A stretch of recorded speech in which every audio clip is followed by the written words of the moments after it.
Hey guys, welcome back to a new video. Today my brothers are going to sleep, so I have to be more quiet. So this is the hardest Rubik's Cube in the world. Well, one of. Like this is so. Alarm for half an hour, yeah.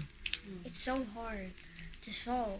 So I saw it was unsolved, and then you know me, I kind of unsolved the whole thing. Well, can you close the door so it's not so loud? Oh, it's so.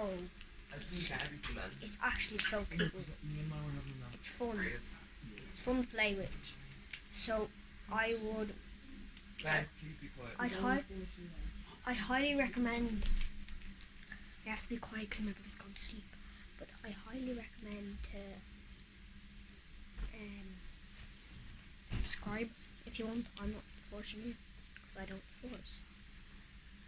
Well, here's Rubik's Cube. Basically, it's very hard to do. I say it's the hardest Rubik's Cube in the world to solve, in my opinion. And here's my whole collection.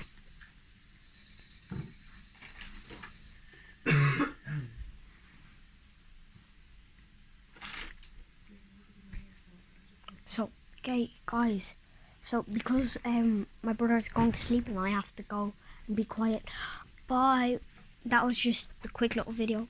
Bye.